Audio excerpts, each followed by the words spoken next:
How's it going? All right? All right, how are you? Good. Getting there. Well, thank you so much for your time. Yeah, no worries, man. No worries. So my computer, of all things going on, my computer then decided to die last week, and so Oh no, like an old laptop that kind of kicks in and out and trying to use my phone.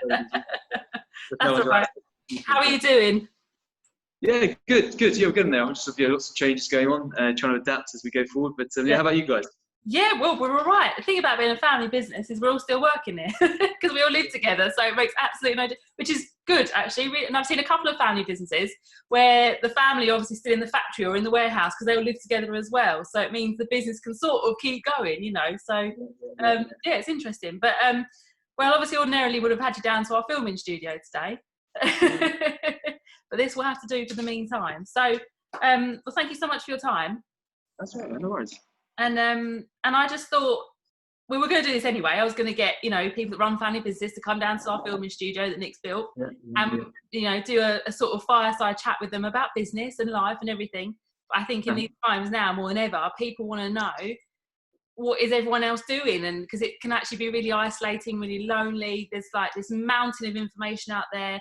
All of a sudden, you've got to become an accountant and a lawyer and an HR manager, you know. And I think it's just really helpful for our members and other people that run family businesses to know that this is what other people are doing. This is how other people are changing and adapting. You know, these are some of the dark moments that other people have had. These are some of the really horrible times people have been through, or these are some of the, you know, little nuggets of wisdom or things that have come out of this. So I just thought if I could, even if they're online, I thought this would be really helpful and useful to other people running family businesses. No worries. So thank you. You're my first one. You're my debut or my guinea pig, whichever way you want to look at it. So, okay, so let's start. Why don't you introduce yourself and exactly what it is that Macknade do? Okay, so yes, I'm Stefano, and my family business is Macknade. We're a generational family business and have been farming. Well, we no longer farm, but have been farming for a number of generations in Kent. 40 odd years ago, we diversified out of farming and started up a little farm shop, as a lot of farms did. That was sort of pushed on by my father, who married into my mother's family, the original farming family. And really, we've evolved what was pick your own corner of a commercial Kentish farm over 40 years, and now we have a principal food hall. We have just opened another site, which we've had to follow, which I'm sure we'll come on to. And we're now scaling food and drink business. Amazing. And in terms of size, so the number of staff you have, or the, you know, what does that look like so people can get an idea? Yeah, okay. I'll express it in the non-COVID world, pre-COVID. Yes. So what are we about? We're about 100, 120 staff, mixture of full-time, part-time, across two sites. We've got a main 6.5 acre site, which is the old farm. That's got a 10,000 square foot food hall on. And we just opened another 5,000 square foot F&B food hall marketplace in Ashford, and looking at other sites. That's obviously changed slightly in the last couple of weeks, but yeah. Brilliant. Okay, and it is the most magnificent food hall. You know, I have the privilege of living nearby, and it is incredible. So we are where we are now. So we are on April the 7th. We're on week 3 of lockdown from the coronavirus. So what has happened in the last couple of weeks? What does the business look like now? Yeah, it's crazy. I mean, it's a good point, really, because I mean, one of the things we're moving to anywhere, and I think this is important, particularly from a family business point of view, is the fact that we're as Macknade, we've only really seen ourselves as as an entity, a space, sort of a fabric that really kind of, has acted for all the stakeholders. And for us, food and drink, it's much easier. Everyone needs food and drink. It's a lovely product, and so we've been very much just that space that, in effect, has brought people together around that love of food and drink. Yes, of course, we need transactions to generate the income through the business to pay suppliers, pay ourselves as a team and staff, etc., maintain the business. But really, that's what Macknade has been about. I think that's really been underlined more than anything else now. The idea that you might have loved a product, but realistically, it's understanding what your customers want and how you can support them most effectively. And if actually your principal product is who you are and what you are and how you deliver it, that hopefully gives you a bit more ease. And I think family business particularly. Don't get me wrong. If you have a very particular product, and that's you can't trade on, it's difficult. But we do have that strength in family businesses, and I think also that sense of continuity, which comes from again the idea of family working together. But yes, what we have done more explicitly, obviously safety has been paramount, and that's been the critical aspect for everyone. In some ways, I suppose we're fortunate that we're able to continue trading, and part of that has been to maintain supply chain through for groceries for our local community, and so we've had to sort of immediately move from that kind of crazy initial approach people were taking of stockpiling to creating sort of safe environments that for our guys, our team, in the first instance, and then for customers to be able to come in and shop in bricks and mortar, but also then shift to other models like delivery online that a lot of our sector is going onto. And so that's kind of what we've done. So we're now a delivery service. We're still bricks and mortar. We've changed the layout of the shop. We've had to furlough our F&B section. So our new site, which we pivoted it into retail. As part of it was retail, but realised we couldn't maintain the margins, so we've sort of mothballed that short term.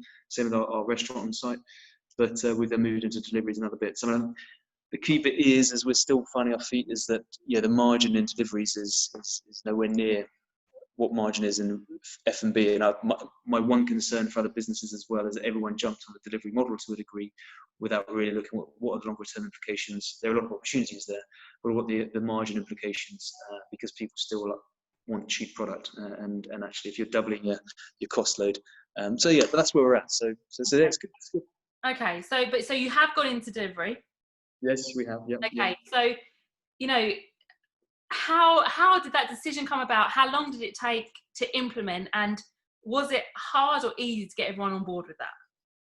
Yeah, we have a bloody team. I mean, the guys here, and this is one of the things I'm proudest about, is the guys we have in the business are fantastic, and we're always moving forward, and it's a case of supporting each other, our community. And so you look at solutions, you look at ways of move. And so when it became apparent that a lot of people were going to be again, we have an older demographic, you imagine, 60 plus, and these were already decisions we were looking at, in fairness, over the last 24 months. We've been asked about a delivery service continually, and so it was in the business plan. But no, within the scope of a week, we turned it around. And I think what was great was it critically, when we saw that it was something we we're going to have to implement, one from a business point of view, but also from a community point of view. I think so it's important to see it from that perspective. We then it took a number of days to plan it properly, and I think that was critical. We still got a long way to go, don't get me wrong. At the moment, it's still a lot of adrenaline and energy. But we did take some time to try and create a bit more of a platform. We have a certain critical mass. We're bigger than some other businesses and smaller than others, perhaps. But it meant that planning did mean that we had a product we could then start to roll out, rather than just go, right, I've got a phone, I've got to go, which is fantastic, but potentially 2-3 weeks in, then becomes problematic. So the guys put together a system, and it affects, at the moment, with personal shopping. You get on the phone, tell what you want, and then someone goes and does it for you. So, which is great. But now it is actually looking at that. That's not a long-term solution. So that first week was very much just that adrenaline buzz. Yeah, I mean, absolute energy. Everyone going in to change things around. And in our sector, you have the madness of Christmas, for example. So it wasn't just similar to that. The biggest difference was that, of course, it was in an environment that no one really knew where we were going. It was in an environment that was had dangers. COVID, everyone was a little concerned and didn't understand, and so you had that kind of energy, but at the same time that nervousness that people didn't really know. So again, it's quite draining for the guys. They did absolutely fantastically to turn it, and a lot of support from our customers. So we then moved into the following week and start to refine that process down. And now, in effect, our cafe has turned into the kind of delivery hub. The stores are being shifted around for picking walls and what have you. And then we've got the shop floor team still very much managing, looking after our customers. One in, one out. We've created much larger spaces, taken stock out to bigger alleyways, social distancing, etc.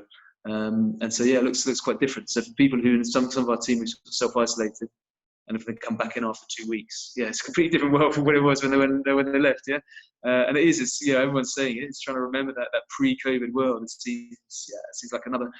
So a lot has gone on, and a lot of it is driven just by energy and belief in each other, and recognise that everyone, you've got the personal point. You've got to look after your family and yourselves, and understand what the implications of you still working are in the context of that.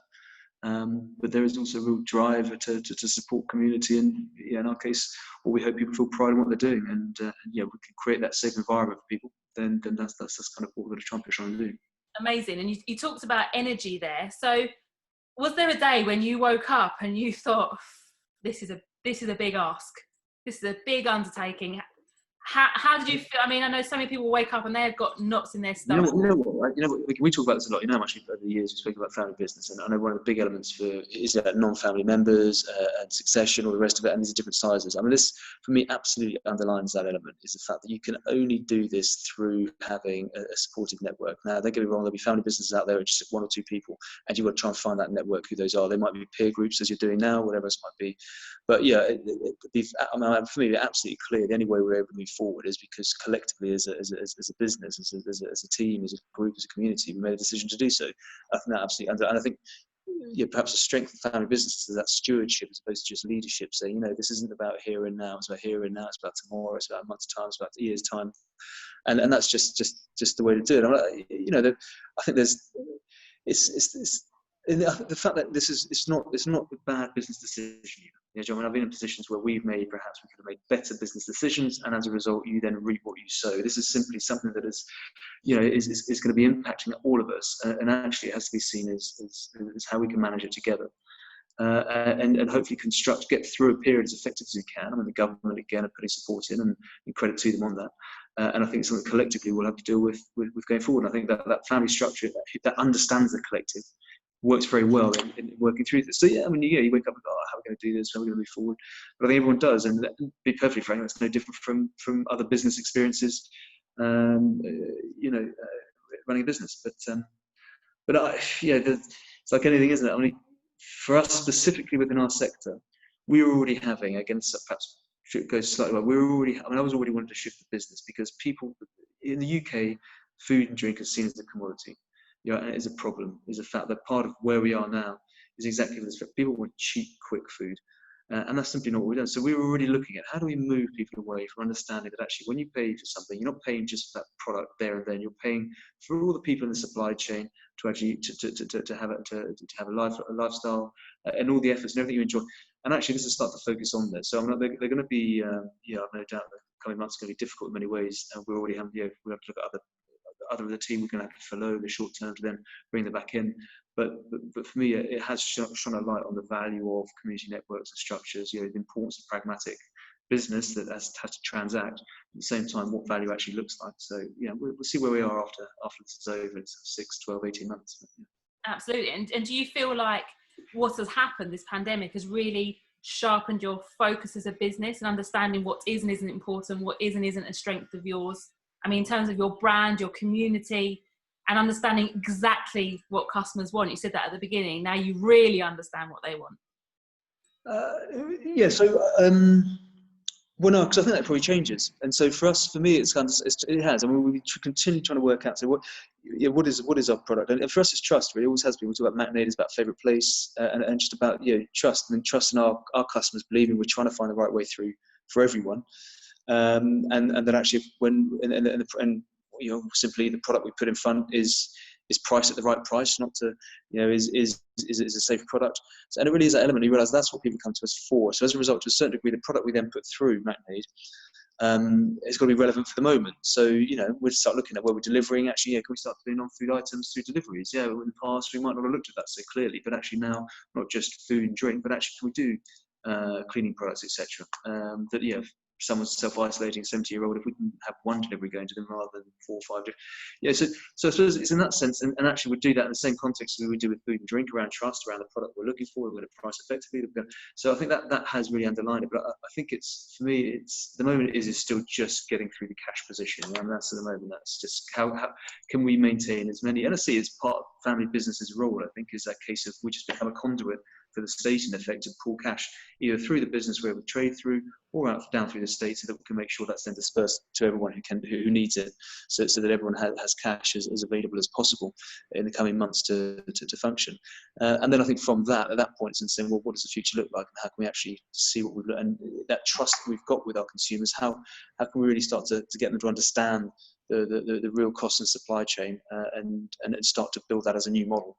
And I think, don't get me started now. I mean, it links into consumption, and just actual fact, our whole model in the UK based around sort of high street retail, food and drink, is around getting people to buy more and more and more, spend more, shop more. And actually, it's a case of that isn't what we really want to be doing. We have an expectation of a growing business and a scaling business, and that requires certain revenue inputs. We want to be able to deliver out to our stakeholders effectively. So again, you've got to get the right margin on it. But can we do that in pricing structures and education and get people to understand the product rather than just volume? So these are all the sort of elements that start to come forward with regards to things we wanted to do anyway, but certainly, yeah, when you get something like this pandemic thrown at you, you start thinking, well, actually, can we push this on for? It has relevance as well. It really resonates with where we are. And you mentioned they're pushing. I think a lot of business owners, particularly family business owners, would have pushed themselves in the last 2-3 weeks further than they ever thought possible. And I actually don't think it's extraordinary what you can actually do when you just say, we're going to do it. Yeah, I agree. And I think, and I suppose the other thing I'd say, yeah, I mean, you're absolutely right. I mean, it is that energy. And I mean, I do think the other element of this as well, I use a Christmas example early on, just in as much as with Christmas in the food and drink sector, you've got a 10-day period where you go hell for leather. And at the end of it, it's a lovely, you've got a special family day, is wonderful, and you just decompress and relax, and then get into the tranquility of January. So everyone knows that, and it's so you go for it, and actually everyone enjoys the buzz and the adrenaline. Of course, the difference here is the fact that we don't know when this is going to end. Yeah, there's no jolly moment at the end of it, and actually some people are going to have a really shitty time coming through it. So you've still got that adrenaline pummeling you, yet you don't have all the benefits of those. So I think, I talk about our sector, what we know, people do work hard, they know they can work hard. And so it's just, I think, also recognising the need to manage that energy and those adrenaline levels. And again, whether that's through finding a peer network, so when you're on a high, you're going to come down at some point, and there are those who then can help pick you back up and push forward. And in turn, when others need pulling up, you can do the same. Just recognising that it is long term. I think that's one of the things we've had to talk to amongst the team. That initial, in the trenches approach of week one is just not sustainable. It's looking again, listen, guys, this is the new reality. So collectively, we know we're working hard. We've got to, but at the same time, it's planning effectively around those energy levels going forward. I think the other. Welcome back. That's switched off. And he's going. Too much playing. Switched off. So yeah, I mean, that's me. So I think energy is great, but at the same time, I do think that we all need to be stopping, taking space, re-looking at how we're heading forward, and then sort of, if needs be, pivoting again. And this is everyone's pivot. It is this case continually that just got to be heading in the right direction. Because everyone's just paddling like crazy to stay afloat right now. But you're right, the decisions you make need to be sustainable long term, and there's short term cash flow, isn't there? And then there's long term commitment to keeping jobs and all those sorts of things. So okay, so who have been the really, you're a business owner. At the end of the day, you may have a team of 100 people, but the buck stops with you. So who have been the key people or types of people that have really helped you get through this? Who have you been using as a sounding board and sharing ideas? Again, for me, it's under that. I said very lucky. We've got a senior team. I've got a very good commercial director who's just taken on board in the last 6 months. So yeah, we've worked together for a number of years. So that's been fantastic, that kind of relationship. Also, I mean, again, I think other topics we've put before, I have non-executive directors, a very good non-executive director who's been fantastic at that level. And again, our accountants, our relationship with our bank. Those relationships we've developed over years. The bank manager is a good example. I've known him 5-6 years now, and whether he can do any more for us than another business, but actually he knows us, the conversation is pleasant, and that actual fact, within the constraints that they all have, they will be looking to try and help us. So those relationships have been absolutely critical, and it really does underline that actually just how important it is to make sure that they're just not transactional, that they are genuine. You find that network that absolutely adds value back into the business. But aside from that, to be honest with you, one of the things we've seen throughout the business is being the guys who are versatile. We say this to all of us, yeah? And it is that case. What we have realised is the real strength of business, yes, and again, don't get me wrong, because I'm only talking about my sector, but if you need a niche skill, then absolutely you need that skill to do your job. But it's the guys who flip around and who used to be cooks, they're not cooking anymore, and jumped in on something else, or driving vehicles, or jumping in the bush. And it is that element of just the ability to say, you know what, I'll do whatever I need to do to support the team, support the business, support the customers. And those are the guys who really, really pulled it all through. And you can see them enjoying it as well. People are doing stuff they never thought they'd do. So no, I mean, at a high level, it has been absolutely underlying the importance of a senior team that doesn't just follow you. Do you know what I mean? That you've got good dynamic there, that actually everyone's feeding off each other. That network, we talked about non-execs, I think critical, really good opportunity to look into that. And critically, something like a non-exec, they're the first to say, you know what, actually, I'll defer. I don't need to, I'm here. I've seen this before. Actually, we're doing this for other reasons. I've often they haven't got the need for the revenue in the same way that perhaps some of the other payroll team do, but they're still very happy to give that input in. And again, sometimes from the emotional side of things, they can be very supportive. But I think critically, the banks, the accountants, all these guys, the fact of having good relationships there is great. And then the loads of networks. Like we're having this conversation now. There's loads of networks out there. Whether it is with FSBs, for example, or more specific like family business place. There's loads out there. The key with it is though, finding the guys. Otherwise, you get bombarded by all this information. Everyone's telling you how to do it. Everyone's you can actually find the ones that resonate with what you want, who you can get information from, and sticking to those guys. And even in a small, you talk about your senior leadership team, but even in a small business, even if there's only 5 of you, I think it's now more than ever, it's really important to understand you don't have to shoulder it all alone, do you? If you let people in on the decisions and you sort of embrace your vulnerability and you don't know it all, and you lean on people like your accountant and your bank manager, and you build up good partnerships with them rather than being, like you say, transactional relationships. As a business owner, as a family business owner, you can build a great team around you if you just say, I cannot do it all on my own. Actually, there are people who are better at doing things than I am. Absolutely, man. You're absolutely right.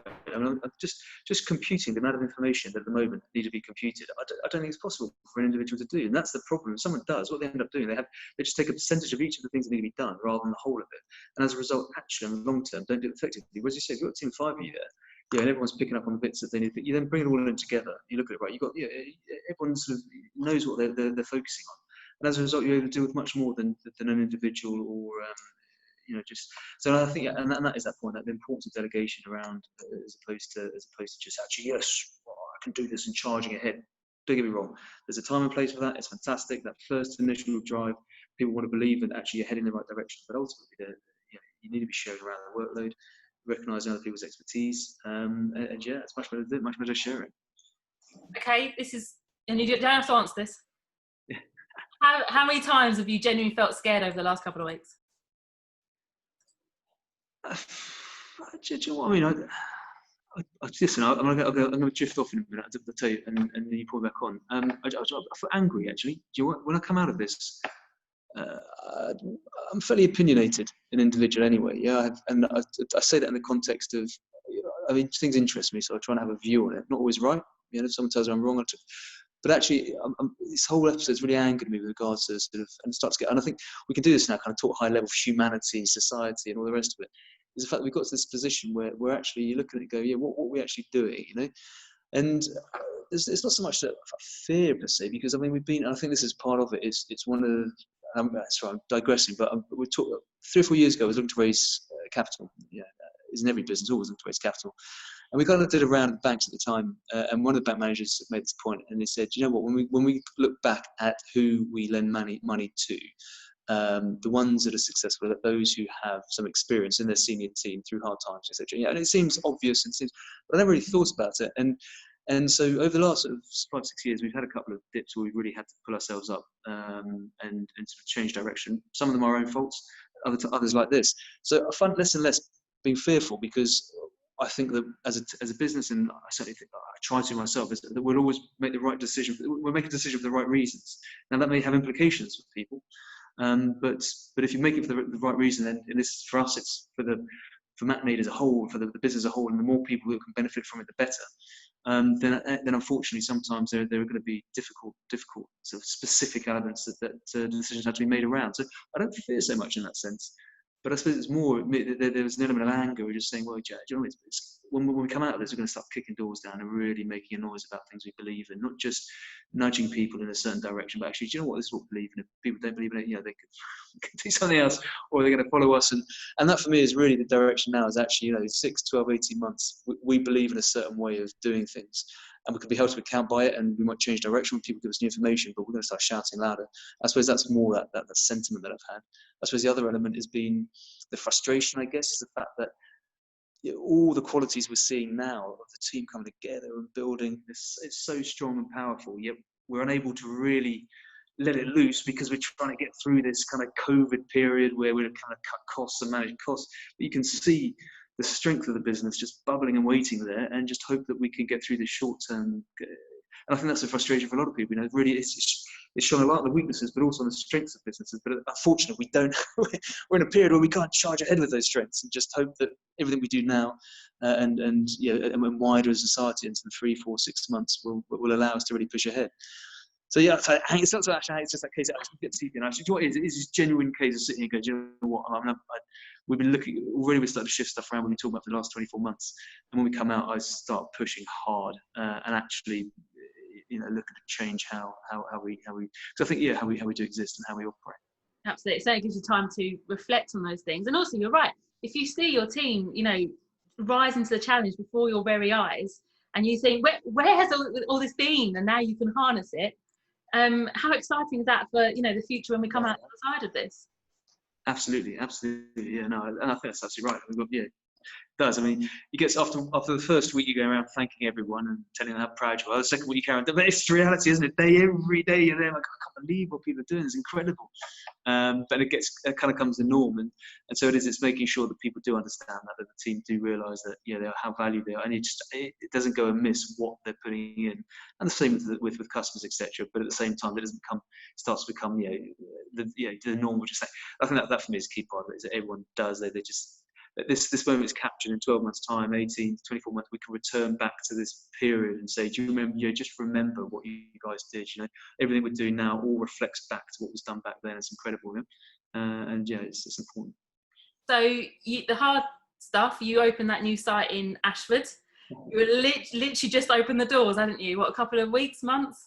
Yeah, we were trading 3, 4 weeks. Yeah, I mean that's extraordinary, isn't it? So that site closed temporarily.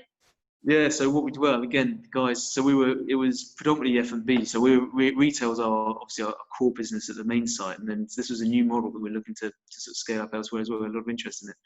And so taking out, we put everything into it. And, in fairness, it's been 4 years in the planning, I suppose, specifically. And then obviously the government came out on the Tuesday and said, no more pubs have got to close. First of all, people are like, oh yeah. Food, and absolutely right decision. Don't get me wrong.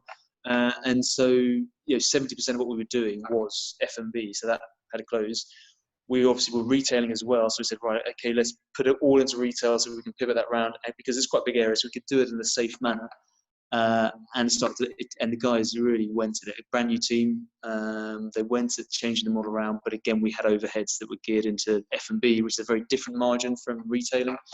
So we just had to take the view and say, listen, on the short term, we're going to have to mothball it and follow. At fairness, the government came forward and made we're yet to see this furloughed cash, so we'll see when that comes out, and that doesn't drag too much. So then look again, and what we're going to do, and at the moment I'm looking now, is to look at the loans, the CBILS loans, with regards to whether we can get it back open again. Okay, brilliant. So how do you feel about the government's response? I say here now, at the moment, I think they've been all right, actually. I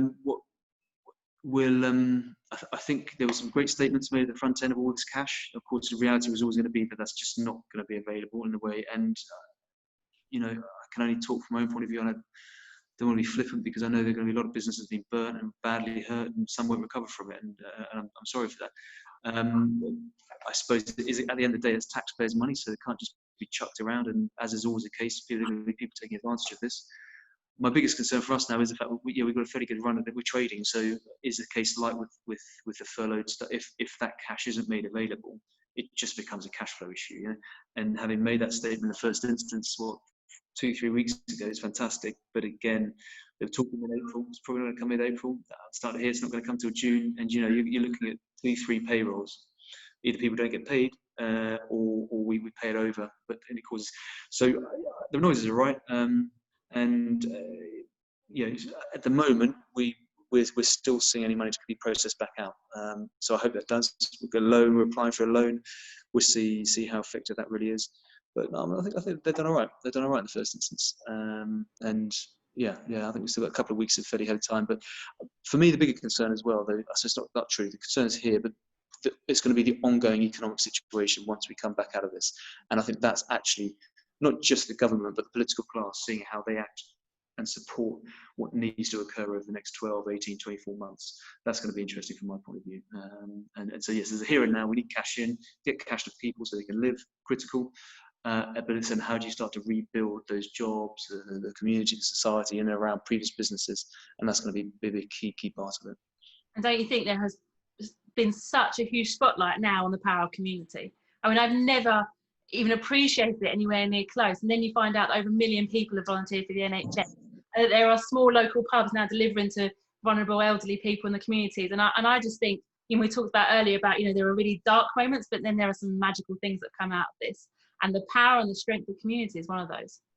Yeah, absolutely. I mean, it's again, we talk flipping around the idea of family. You grew up in a family, you sort of broad family, and a particular business, you spend all the time with it. You understand it is those relationships that count, and I'm going to say it's a key part of it's difficult to get people to understand something outside of family business. That's why it's good talking with within this sort of peer group, is the fact that you make decisions with your parents and siblings, what have you, not based on bits of contracts and pay. Don't get me wrong, you got to have a contract. That's half the problem half the time with family business. The paperwork's not there, so it screws it all up, doesn't it? But when it works, and I think this is what's illustrating, is the fact that you make decisions with people that's best for the collective, not because it's just on a bit of paper and I'm covering my back for that.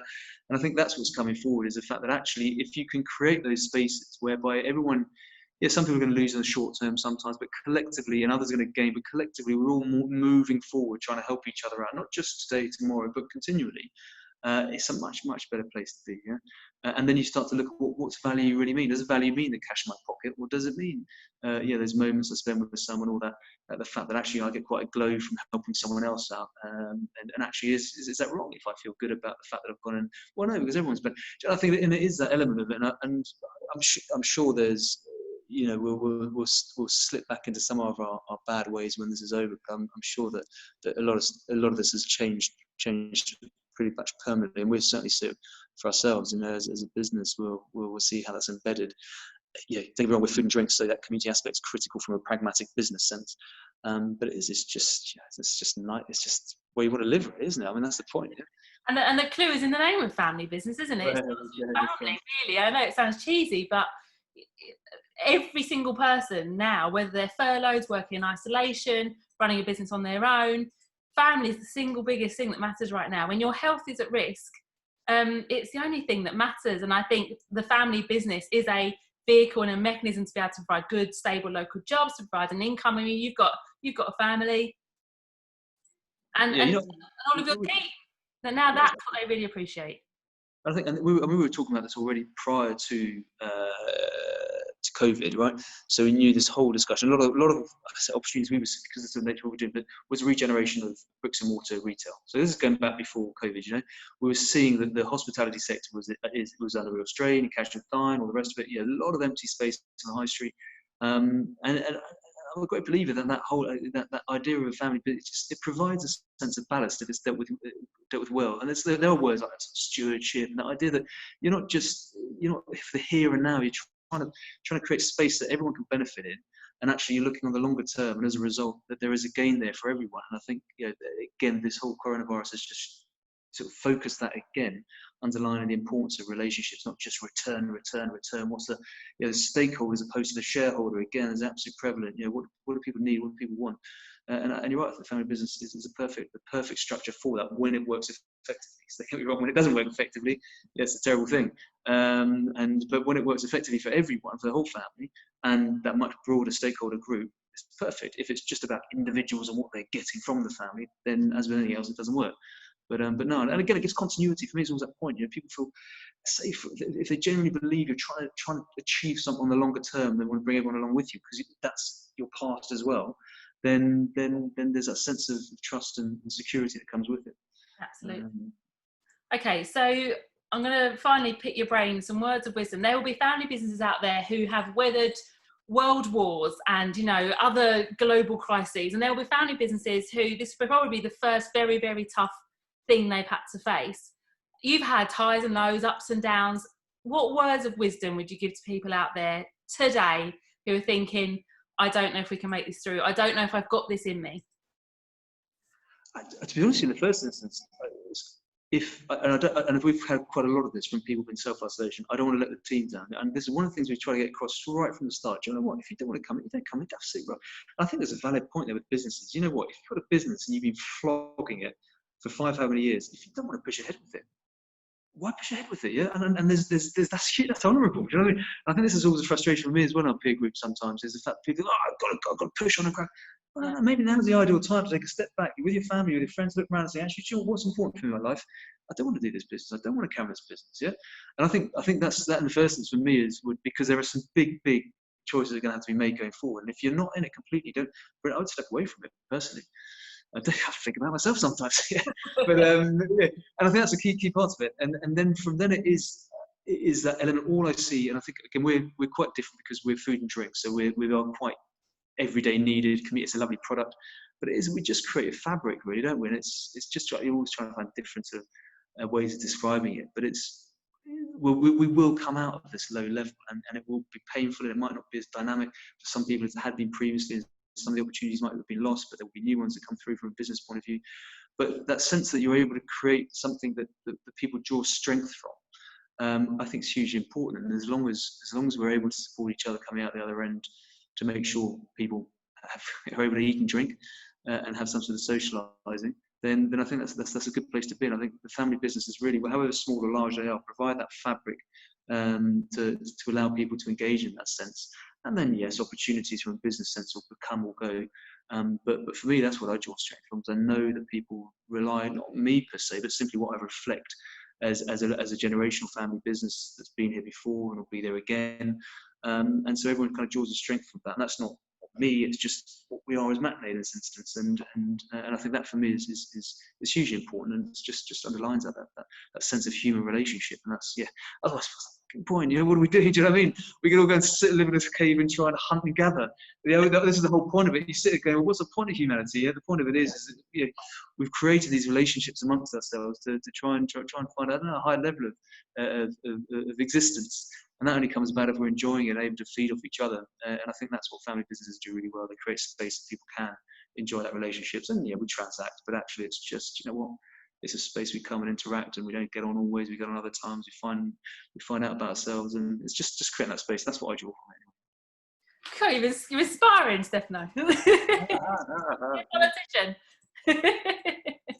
Right. Well, thank you so much for your time. That was, you know, all right, pleasure. Yeah, it's great to see you. Brilliant, fantastic.